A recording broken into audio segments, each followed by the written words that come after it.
एक बड़ा सुंदर चरित्र है कि ये स्कंद पुराण में इस कथा का विस्तार से वर्णन किया गया है। बड़ा पवित्र चरित्र है।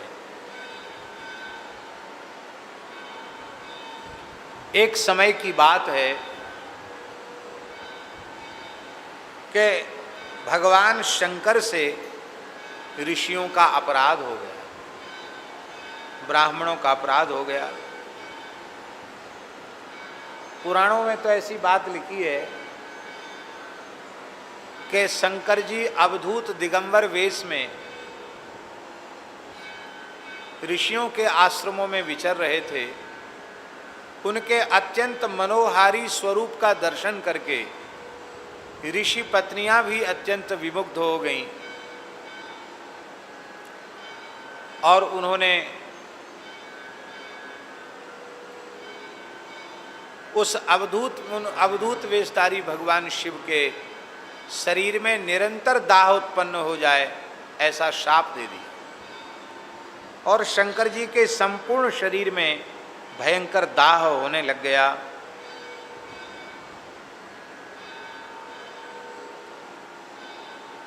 भगवान शिव पूरे ब्रह्मांड में घूमे उस दाह की निवृत्ति के लिए, पर उनका दाह दूर नहीं हुआ, शरीर की जलन दूर नहीं हुई। क्षीर समुद्र में चले गए, वहां भी जलन दूर नहीं हुई। हिमालय में चले गए, बर्फ में चले गए, वहां भी दाह शांत नहीं हुआ। तब अंत में भगवान शिव गोलोक पधारे और गोलोक जाकर के उन्होंने सुरभि माता का स्तवन किया। स्कंद पुराण में नागर खंड में भगवान शिव के द्वारा की गई सुरभि माता की स्तुति है। बहुत छोटी स्तुति है, केवल 5 श्लोक हैं, पर बड़ी अद्भुत स्तुति है।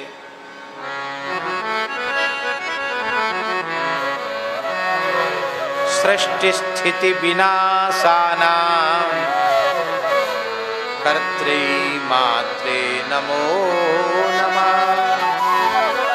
यास्त्वं रसमयैर्भावैराप्याययसि भूतलम्।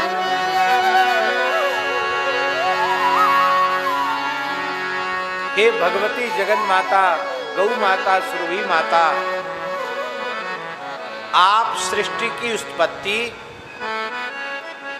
सृष्टि का पालन और सृष्टि के विनाश की कर्त्री हैं, करने वाली। आप जगन माता हैं, आपको हम बारंबार प्रणाम करते हैं। आप अपने रसमय भावों से संपूर्ण भूतल को रसमय बनाती हो, अमृतमय बनाती हो। देवानां च तथा संघान पितॄणामपि वै गणान् सर्वैर्ज्ञात्वा रसाभिज्ञैर्मधुरास्वाददायिनी। आप अपने रसमय अत्यंत सुस्वादु गव्य पदार्थों से, दुग्ध आदि से देवताओं को भी तृप्त करती हो, ऋषियों को भी तृप्त करती हो, पितरों को भी तृप्त करती हो। और इसलिए रसाभिज्ञ, रस के जानकार आपके गव्य पदार्थ को ही रस मानते हैं। वस्तुतः सच्ची बात यह है कि गोरस ही रस कहलाने के योग्य है। आप मधुर स्वाद सबको देती हैं। त्वया ततमिदं सर्वं बलस्नेह समन्वितं त्वं माता सर्वरुद्राणां वसूनां दुहिता तथा। हे भगवती गोमाता, संपूर्ण विश्व में जहाँ कहीं बल और स्नेह है वो आपकी ही कृपा से है। शक्ति के अधिष्ठात्री, बल की अधिष्ठात्री भी आप हैं और स्नेह की अधिष्ठात्री भी आप हैं। गाय से ही बल और गाय से ही प्रेम की प्राप्ति होती है। आप संपूर्ण रुद्रों की माता हैं और आप अष्ट वसुओं की दुहिता हैं, पुत्री हैं। अष्ट वसुओं ने आपको पुत्री भाव से स्वीकार किया है और एकादश रुद्रों ने आपको अपनी माता के भाव से स्वीकार किया है। आदित्यों ने अपनी बहन के रूप में आपको स्वीकार किया है। आदित्यानां स्वसा चैव तुष्टा वांछित सिद्धिदा त्वं धृतिस्त्वं तथा तुष्टिस्त्वं स्वाहा त्वं स्वधा तथा। आप धृति हो, तुष्टि हो, स्वाहा हो, स्वधा हो, सब कुछ आप ही हो और उपासकों को संपूर्ण सिद्धियां प्रदान करने वाली हो। रिद्धि भी आप हो, सिद्धि भी आप हो, लक्ष्मी भी आप हो, धृति भी आप हो, कीर्ति भी आप हो और उत्तम मति भी आप ही हो। कांति भी आप हो, लज्जा भी आप हो, महामाया भी आप हो और भगवती श्रद्धा भी आप ही हो और संपूर्ण प्रयोजनों को पूर्ण करने वाली सर्वार्थ साधनी हो। आदित्यानां स्वसा चैव तुष्टा वांछित सिद्धिदा त्वं धृतिस्त्वं तथा तुष्टिस्त्वं स्वाहा त्वं स्वधा तथा। रिद्धि सिद्धिस्तथा लक्ष्मीर् धृतिः कीर्तिस्तथा मतिः कांतिर्लज्जा महामाया श्रद्धा सर्वार्थ साधनी।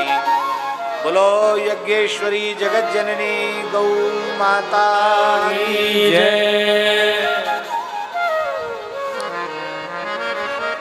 गौ माता प्रसन्न हो गई।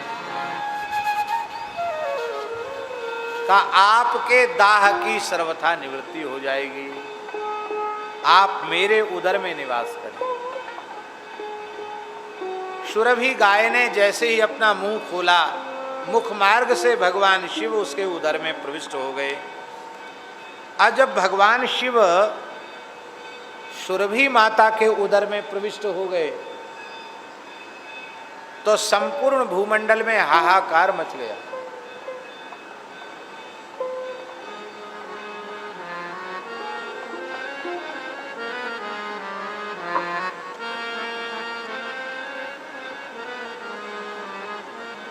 श्री वृंदावन बिहारी लाल की।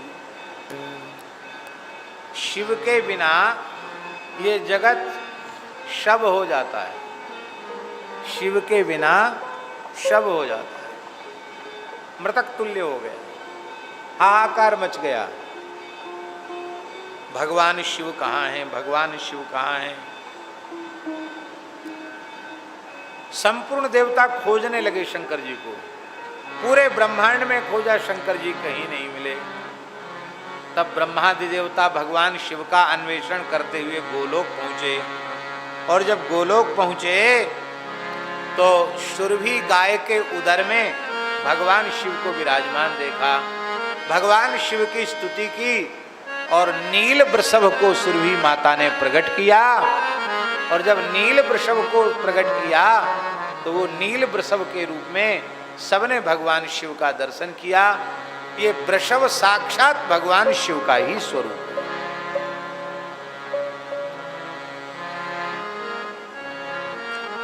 सुरभि सुत, भगवान का नाम क्या हुआ? सुरभि सुत। सुरभि पुत्र भगवान शिव हुए। वहां देवताओं ने, ऋषियों ने गोलोक में जिन गायों का दर्शन किया है, स्कंद पुराण में उन गायों के पवित्र नाम लिखे हैं। ये इतने बढ़िया नाम हैं कि नामों के श्रवण से संपूर्ण पाप नष्ट हो जाते हैं। और एक और अच्छी बात यह है कि इन नामों को गो सेवकों को जरूर कंठस्थ कर लेना चाहिए, क्योंकि उनके यहाँ बछिया जन्म लेती हैं कि महाराज कौन सा नाम रखें। तो इतने बढ़िया बढ़िया नाम हैं, इनमें से जो नाम आपको बढ़िया लगे वो नाम आप रख सकते हैं। इतने सुंदर गायों के नाम हैं। इन नामों का हम उच्चारण कर रहे हैं। नंदा, सुमनसा, स्वरूपा, सुशीलका, कामिनी, नंदिनी, मेध्या, हिरण्यदा, धनदा, धर्मदा, नर्मदा, नर्मदा भी गाय का नाम है, सकल प्रिया, वामना, लंबिका, कृष्णा, दीर्घश्रृंगा, सुपिच्छिका, तारा, तोयिका, शांता, दुर्विशहा, मनोरमा, सुनासा, गौरा, गौरमुखी, हरिद्रावर्णा, नीला, शंखिनी, पंचवर्णिका, विनता, अभिनता, भिन्नवर्णा, सुपत्रिका, जया, अरुणा, कुंडोधनी, सुदति, चारु, चंपिका इत्यादि इत्यादि गायों के पवित्र समूहों का दर्शन किया। दर्शन करके सबने प्रणाम किया और चतुष्पाद वृषभ वेशधारी चतुष्पाद धर्म साक्षात शिव का वृषभ रूप में दर्शन किया। देखिए